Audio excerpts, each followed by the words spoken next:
ইয়ালৈ আহি গম পালোঁ যে এই ফিল্ডতে আমাৰ হুজুৰৰ বৰ খং উঠিছিলে বোলে। হয় নেকি? বহুত খং উঠিছিলে বোলে, ইয়াতে মানুহ মাৰিছিলে নেকি? মানে কেলে খং উঠিছে বাৰু? ইমান খং কেলে কৰিছে? ইমান কেলে খং কৰিছে জানেনে নাই? তাৰমানে ইমান দিন ধৰি এখন জমিদাৰী চলাই আছে, হয়নে নহয়? এতিয়া সেই জমিদাৰী ৰাইজবিলাকে, খেতিয়কবিলাকে আপোনালোক পঢ়ি দিয়ক, নহ'লে পাইছে নেকি? আপোনালোকৰ খেজুৰ খাবলৈ পাইছে নেকি? খেজুৰো নাই। আৰু ইলেকশ্যনৰ সময়ত বোলে আৰু এটা বস্তু দিয়ে,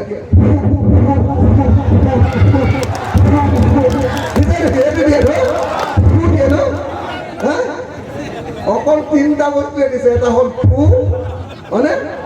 2 নম্বৰটো হ'ল খেজুৰ, 3 নম্বৰটো হ'ল ঠাণ্ডা পানীৰ বটল, হয়নে? হুজুৰে তাতকৈ আৰু বেলেগ বস্তু বোলে মানুহক দিয়া নাই। হয় নেকি কথাটো? হয় নেকি? হয় নেকি? তেতিয়াহ'লে কিন্তু কি লৈছে আপোনালোকে চাব, কি লৈছে আপোনালোকে চাব। এইবাৰ যেতিয়া হিমন্ত বিশ্ব শৰ্মা মুখ্যমন্ত্ৰী হ'ল, মুখ্যমন্ত্ৰী হোৱাৰ লগে লগে কি হ'ল জানেনে? মুখ্যমন্ত্ৰী হোৱাৰ লগে লগে AIDFৰ চব MLA চিৰাজউদ্দিন আজমল ডাঙৰীয়াৰ নেতৃত্বত হিমন্ত বিশ্ব শৰ্মাৰ ঘৰলৈ গ'ল।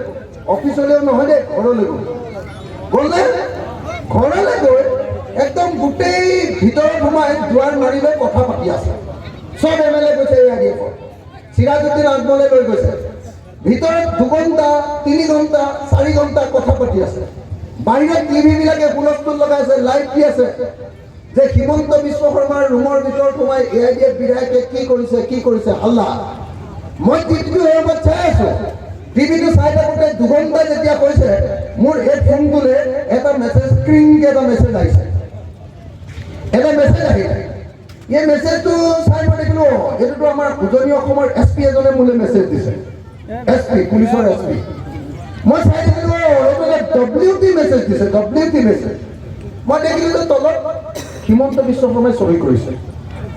হিমন্ত বিশ্ব শৰ্মাই চহী দেখি মই চালো, ফটাফট চালো, চাই দেখিছো অসমৰ পুলিচৰ হেড DGP আৰু অসমৰ চব SP বিলাকৰো, SP পুলিচৰ SP যে সবলৈকে এটা WT মেছেজ অৰ্ডাৰ এটা পঠিয়াইছে হিমন্ত বিশ্ব শৰ্মাই।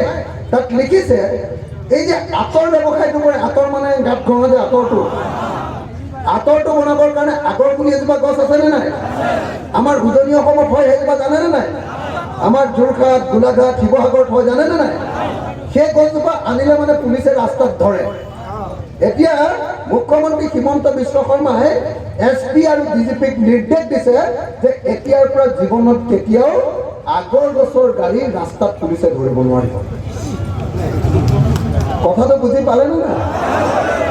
নাই পোৱা নেকি? পাইছেনে না? গোটেই MLA বিলাকে গৈ CMৰ লগত কথা পাতি বদৰুদ্দিন আজমল ডাঙৰীয়াৰ যিটো ব্যৱসায়, আঁতৰৰ ব্যৱসায়, আগৰ গছৰ ব্যৱসায়, সেই আগৰ গছৰ গাড়ীবিলাক যাতে ৰাস্তাত নধৰে তাৰ কাৰণে এটা অৰ্ডাৰ উলিয়াই চব SP বিলাকলৈ পঠিয়াই দিছে। কথাটো বুজিলে? তাৰমানে আপোনালোকক গোটেই মুছলমান সংখ্যালঘু ৰাইজক হিমন্তৰ ওচৰত বিক্ৰী কৰি থৈ আহিব। কথাটো বুজিছেনে না? বুজিছেনে না? তেওঁলোক যাব লাগিছিলে যে আমাৰ এই অঞ্চলত নদী ভাঙা হয়, নদী ভাঙাটো কেতিয়া সম্পূৰ্ণৰূপে ৰোধ কৰিব পাৰিব সেইটোক লৈ মুখ্যমন্ত্ৰীৰ লগত কথা পাতিবলৈ যাব লাগিছিলে নে নাই? আপোনালোকৰ এই অঞ্চলটো বহুত ভিতৰুৱা অঞ্চল, এইফালে মেঘালয়, এইফালে ব্ৰহ্মপুত্ৰ, এই অঞ্চলৰ মানুহৰ ৰাস্তাটো একদম বেয়া, ৰাস্তাবিলাক ঠিক কৰিব লাগে বুলি কথা পাতিবলৈ যাব লাগিছে, হয়নে নহয়? হয়, হস্পিটেল বনাব লাগে বুলি কথা পাতিবলৈ যাব লাগিছে, হয়নে নহয়? কিন্তু সেইবিলাক কথা পাতিবলৈ যোৱা নাই। কেলে কৈছে? কথা পাতিবলৈ গৈছে বদৰুদ্দিন আজমল ডাঙৰীয়াৰ আগৰ ব্যৱসায়টোত যাতে ডিষ্টাৰ্ব নহয় তাৰ কাৰণে পুলিচক নিৰ্দেশ দিবলৈ ক'বলৈ গৈছে। কথাটো বুজিলে? সঁচাকৈ বুজিলে নে নাই? বুজিলে? আপোনালোকে সকলোৱে জানে যে হিমন্ত বিশ্ব শৰ্মা চৰকাৰৰ দিনতে সংখ্যালঘু মানুহৰ ঘৰ আটাইতকৈ বেছি ভাঙি দিয়া হৈছে। ভাঙা হৈছেনে নাই? ঘৰ ভাঙিছেনে নাই? উচ্ছেদ কৰিছেনে নাই? এভিকশ্যন কৰিছেনে নাই? ভাঙি দিছেনে নাই? এফালে মুছলমান মানুহ সংখ্যালঘু মানুহৰ ঘৰ ভাঙিছেনে নাই? ভাঙিছেনে নাই? মানুহবিলাকৰ মাতটো বৰ সৰু। সেইদিনা এনেকৈ নমতাৰ কাৰণে আজমল ডাঙৰীয়াই খং কৰিছে নেকি আকৌ? হা? হয়নে নহয়? হিমন্ত বিশ্ব শৰ্মাই গোটেই ঘৰবিলাক ভাঙি দিছেনে নাই? য'তেই মুছলমান মানুহৰ ঘৰ পাইছে, যদি মাটিৰ পট্টা দেখা নাই, লগে লগে হিমন্ত বিশ্ব শৰ্মাৰ পুলিচ গৈছে আৰু সংখ্যালঘু মানুহৰ ঘৰ ভাঙি দিছেনে নাই? দিছেনে নাই? সেই কথাটোহে পাতিবলৈ যাব লাগিছিলে AIDF-ৰ MLA বিলাকে, যে কিয় সংখ্যালঘু মানুহৰ ঘৰ ভাঙিছা? যদি সেই সংখ্যালঘু মানুহৰ ঘৰ ভাঙা, আমি গোটেই সংখ্যালঘু মানুহক দিছপুৰলৈ লৈ আহিম আৰু দিছপুৰ ঘেৰাও কৰি তোমাক দিছপুৰৰ পৰা ওলাব নোৱাৰা কৰি দিম। হয়নে নহয়? হয়নে নহয়? আজমল পাৰ্টি এইটো কথা পাতিবলৈ যাব লাগিছিলে নে নাই? AIDF এইটো কথা পাতিবলৈ যাব লাগিছিলে নে নাই? বিজেপি দলে এই সময়খিনিত মাদ্ৰাছা কিমানখন ভাঙি দিলে? মাদ্ৰাছা ভাঙিছেনে নাই? ভাঙিছেনে নাই? ধুবুৰীত ভাঙিছে, হয়নে নহয়? নগাঁৱত ভাঙিছে, দৰঙত ভাঙিছে, কাছাৰত ভাঙিছে, য'তেই সুবিধা পাইছে মাদ্ৰাছাবিলাক ভাঙি দিছেনে নাই? ভাঙি দিছেনে নাই? AIDF কেলে যাব লাগিছিলে CM-ৰ ওচৰলৈ? AIDF গৈ ক'ব লাগিছিলে যে আমাৰ যিবিলাক মাদ্ৰাছা ভাঙি দিছা, প্ৰত্যেকখন মাদ্ৰাছা আকৌ নতুনকৈ বনাই দিয়া আৰু নতুনকৈ এখন মাদ্ৰাছাত হাত দিলে তোমাৰ হাত কাটি দিয়া হ'ব। এইটো ক'বলৈ যাব লাগিছিলে নে নাই? লাগিছিলে নে নাই?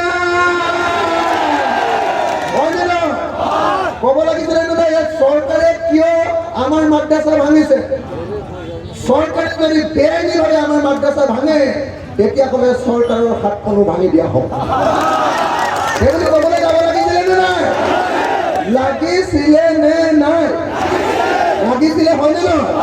কিন্তু ক'বলৈ গ'ল নে নাই? গ'ল নে নাই? গ'ল নে নাই? হয়নে নহয়?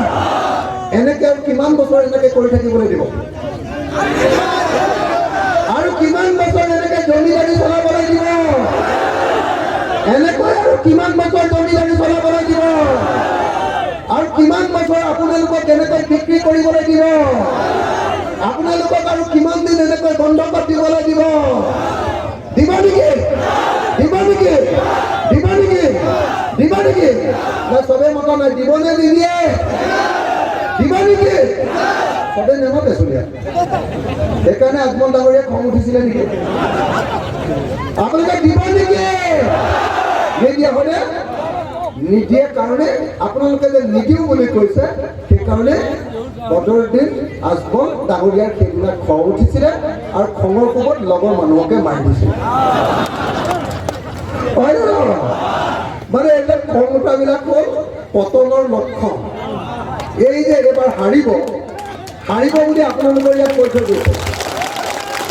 গোটেই অসমৰ মানুহক জনাই দিছে যে মই ইহঁতি মোৰ মাথা গৰম কৰি দিছে, মানুহ চব মোৰ পৰা আঁতৰি গুচি গ'ল, মোৰ ইমান খং উঠিছে যে মই এতিয়া খাই পেলাম। হয় নে নহয়? এনেকে কৈছেনে নাই? একে প্ৰদৰ্শন কৰিছেনে নাই? হয়নে নহয়? এইটো হ'ল পৰাজিত মানুহৰ প্ৰতিক্ৰিয়া। এই ঘটনাটোৱে প্ৰমাণ কৰে যে মৌলানা বদৰুদ্দিন আজমল ডাঙৰীয়াৰ দলটো এইবাৰ নিৰ্বাচনত হাৰিব। হাৰিবনে? সঁচাকৈ ধুবুৰীত হাৰিবনে নাই? হাৰিব? মই নগাঁৱলৈ গৈছিলোঁ কেম্পেইন কৰিবলৈ। নগাঁৱৰ MLA ইয়াতে আছে। নগাঁৱলৈ গৈছিলোঁ। নগাঁৱলৈ যাওঁতে নগাঁৱৰ সমস্ত মানুহে সিদ্ধান্ত লৈছে, অকল মুছলিম মানুহ নহয় যে, সংখ্যালঘু মানুহ নহয়, সংখ্যালঘু মানুহ আৰু অন্যান্য সকলো মানুহে সিদ্ধান্ত লৈছে যে এইবাৰ বিজেপিক আৰু AIDF-ক পুৰা বিদায় দিয়া হ'ব। তাৰ আগতে মই কৰিমগঞ্জলৈ গৈছিলোঁ। কৰিমগঞ্জ জানেনে? কাছাৰৰ কৰিমগঞ্জ জানেনে নাই? কৰিমগঞ্জলৈ গৈছিলোঁ। কৰিমগঞ্জততো এনেকুৱা হৈছে যে কৰিমগঞ্জৰ AIDF-ৰ গাড়ী বুলি ক'লে মানুহে ঘেৰাও কৰি ধৰে আৰু কয় যে ইয়াৰ পৰা ফুট। আমাৰ গাঁৱত নহ'ব, তহঁতৰ চাউল নকৰিলে। বুজা নাই? AIDF-ৰতো গাঁৱত সোমাবলৈকে দিয়া নাই কৰিমগঞ্জ। AIDF-এ গাঁৱত সোমাবলৈকে দিয়া নাই কোন ঠাইত? কৰিমগঞ্জ। গতিকে মই আপোনালোকক এটা খবৰ দি যাওঁ, হয় নে নহয় আপোনালোকে চাব। 2024 চনত AIDF-ৰ এজনো MP নাথাকে, হয়নে? এজনো নাথাকে। আৰু 2026 চনত আমি AIDF আৰু বিজেপি দুইটা পাৰ্টিকে ব্ৰহ্মপুত্ৰত তুলিম। ভাল হ'বনে বেয়া হ'ব? ভাল হ'বনে বেয়া হ'ব? আমি দলিয়াই দিবৰ কাৰণে কি কৰিছো জানে? দলিয়াই দিবৰ কাৰণে আমি উজনি অসমৰ লুৰিণ গগৈ, অখিল গগৈ, গৌৰৱ গগৈ, এই তিনি গগৈ লগ হৈছো। লগ হৈ যোৰহাটত ইলেকশ্যন খেলিলো, বিজেপিক চাফা কৰি পেলালো। ডিব্ৰুগড়ত ইলেকশ্যন খেলিলো, বিজেপিক চাফা কৰি পেলালো। তাতো AIDF নাই চাফা কৰিবলৈ, নিজে নিজে চাফা। AIDF নাই তাত চাফা কৰি পেলালো, আমাৰ দুইজন জিকিব। এতিয়া আমি তিনি গগৈয়ে কথা পাতিছো যে এইবাৰ লোকসভাত যেনেকৈ ইহঁতক পুৰা হটাই দিলো, 2026 চনত আমি গোটেইবিলাকে লগ লাগি বিজেপিক আমি ধৰি বান্ধি ব্ৰহ্মপুত্ৰত দলিয়াই দিম। ভাল হ'বনে বেয়া হ'ব? ভাল হ'বনে বেয়া হ'ব? ভাল হ'বনে বেয়া হ'ব?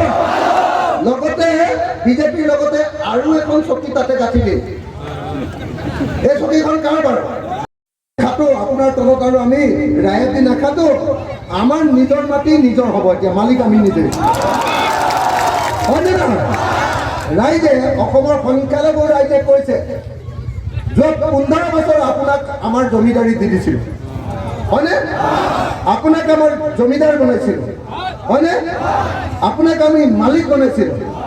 কিন্তু যোৱা 15 বছৰত আপোনাৰ তলত থাকি আমাৰ লাভ হোৱাৰ পৰিৱৰ্তে লোকচান হ'ল, হয়নে? সেইকাৰণে ৰাইজে এতিয়া কৈছে যে নাই, আমাৰ মাটি আমাক দিয়ক, আমি নিজে মালিক, হয়নে নহয়? সেইকাৰণে জমিদাৰৰ বিৰাট খং উঠিছে। বুজিলে নহয়? লগত থকা মানুহকে জমিদাৰে পইচা তুলিবলৈ যায়, ৰাইজৰ ঘৰত যে পইচা তুলি খাজনা তুলিবলৈ যায়, খাজনা তোলা মানুহকে মাৰপিট কৰিছে। হয়নে নহয়? হয়নে নহয়? হয়নে নহয়? শ্ৰদ্ধেয় ৰাইজ, আপোনালোকে সকলোৱে জানে যে যোৱা 15 বছৰত মৌলানা বদৰুদ্দিন আজমলে আপোনালোকৰ কাৰণে কি কি কাম কৰিলে? কি কি কাম কৰিলে এতিয়ালৈকে? মই শুনি আছো যে মৌলানা বদৰুদ্দিন আজমল ডাঙৰীয়াই বোলে পিলপিলি, টমটম বা বেটেৰী ৰিক্সা বহুত দুখীয়া মানুহৰ মাজত বিলাইছে। আপোনালোকে কেইখন পাইছে এতিয়ালৈকে? কোনেও পোৱা নাই নেকি? সঁচাকে পোৱা নাই নেকি? ইয়াৰ কিমানে পাইছে? আজমল ডাঙৰীয়াই বিলোৱা টমটম বা পিলপিলি কিমান মানুহে পাইছে? এইফালে পাইছে নেকি? পোৱা নাই। কোনেও পোৱা নাই। তেতিয়াহ'লে ক'ত বিলাইছে? ক'ত বিলাইছে? ক'ত বিলাইছে? ভোট লৈছে ক'ত? ভোট লৈছে ক'ত? ভোট লৈছে ধুবুৰী, বস্তু বিলাইছে পূজা। ভোট লৈছে ক'ত? ভোট লৈছে ক'ত? বস্তু বিলাইছে ক'ত? পিলপিলি বিলাইছে ক'ত? বেটেৰী ৰিক্সা বিলাইছে ক'ত? পূজা। মই শুনিছো যে মৌলানা বদৰুদ্দিন আজমল ডাঙৰীয়াই বোলে মেডিকেল কলেজ বনাইছে, medical college, private medical college পইচা লয়, তথাপি চিকিৎসালয় মেডিকেল কলেজ বনাইছে, হস্পিটেল।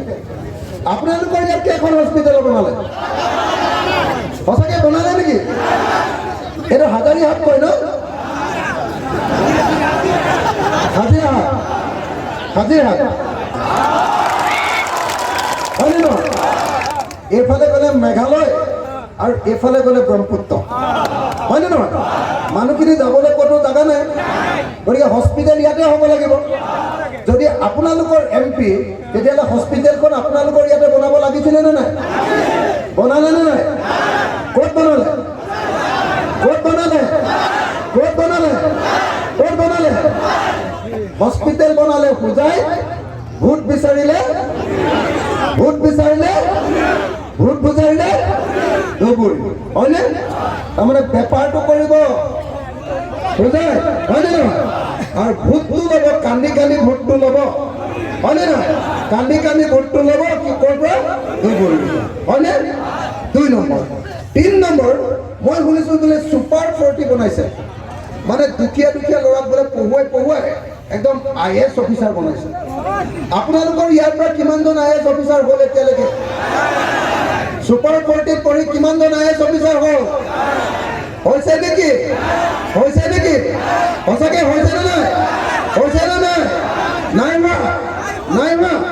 তেতিয়াহ'লে ছুপাৰ 40 বনাইছে বুজাই, হয়নে? আৰু ভোট বিচাৰিছে ক'ত? মই শুনিছোঁ বোলে এইকেইটা বস্তু নিদিলেও আন 3টা বস্তু দিছে আপোনালোকক। মই সুধি চাওঁ হয়নে নহয় দেই। মই শুনিছোঁ বোলে বানপানীৰ সময়ত নদী খহনীয়াটো হুজুৰে মৌলানা বদৰুদ্দিন আজমলে বন্ধ কৰিব পৰা নাই, কিন্তু যেতিয়া বানপানী হয় আৰু গৰাখহনীয়া হয়, হুজুৰে বোলে আধা লিটাৰ ঠাণ্ডা পানীৰ বটল পঠিয়াই দিয়ে। হয় নেকি? ঠাণ্ডা পানীৰ বটল দিছে, হয়নে? সেইটো পোৱা নাই নেকি? সেইটো মই শুনিছোঁ আৰু এটা বস্তু দিছে।